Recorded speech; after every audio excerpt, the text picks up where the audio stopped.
What's up, guys? So today we got 4th of July Jordan Matthews 95 overall dual style short pass ground and pound style, 6'3", 99 speed, 97 catch, 89 release, 96 jump, 99 catch in traffic, 93 spectacular, 77 elusiveness, and 92 route running.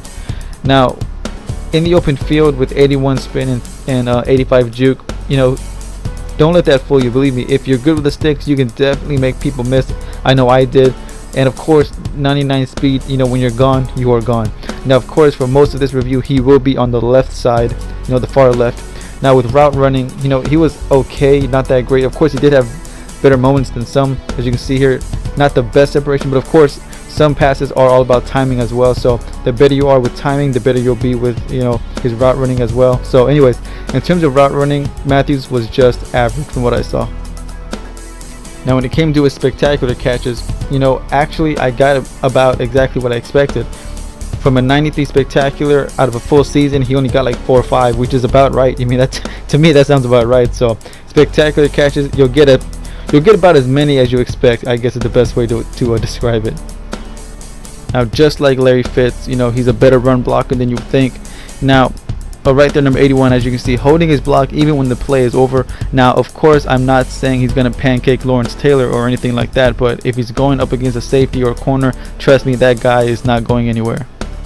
Now catching in traffic was interesting. You know, he did not do great when it came to, you know, throwing on the sidelines, you know, fighting the one-on-ones. What he did better was, you know, catching the ball and then taking a hit and then, you know, holding on to it. As you can see here, he took a lot of big hits after catching the ball first. So I would suggest throwing across the middle more with him than throwing on the sidelines, you know, making sure that he catches the ball first and then gets contact. But you know what, that's just my opinion. Now this was a bit disappointing, the deep ball. He was not that great at this, you know, but like I said, fighting the one-on-ones, you know, fighting for the ball in the air was just not something he was great at. So don't expect him to come down with too many of these aggressive catches. Now of course he did have his bad moments, and just to clarify what I was saying earlier, these type of passes, those right there, you know, the sideline catches or even these one-on-one jump balls, he's not someone, from what I saw, that's going to win too many of these aggressive catches, whether it's on the sideline or on the deep ball or wherever it is you throw to him. So if you're going to throw to him in traffic, like I said, make sure he gets a little separation, then throw to him, so that way he can, you know, he can at least catch the ball first and then try to, you know, fight for it, you know, with a possession catch or something like that. So in my opinion, don't expect too many aggressive catches.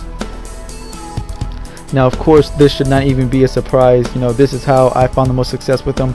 99 speed, especially with man-to-man routes. You know, as you can see, it just gives amazing separation. Does not need that much time. This play was crazy. Rod Woodson was right on his ass, but a perfect pass, just gets it barely in time for the touchdown. But of course right here, streaks and fades is how I'm sure most of you guys are going to want to use them. Put them out wide, send them deep. Does not matter who's covering them. There are not that many corners that can keep up with Jordan Matthews, and the ones that are just so expensive. So you shouldn't really run into too many corners that can stop him on a consistent basis. You know, I mean, I even saw him kill 2-man under, and there are not that many receivers that can run past 2-man under. And also of course it does help when you have a quarterback that can just put it where it needs to be, you know. So the better your quarterback is, the more fun you're gonna have with him. This play right here speaks on it. Look at that, 2-man under, and just killed him and just burned it. Now of course the player that I was going to be comparing him to was the flashback Mike Wallace.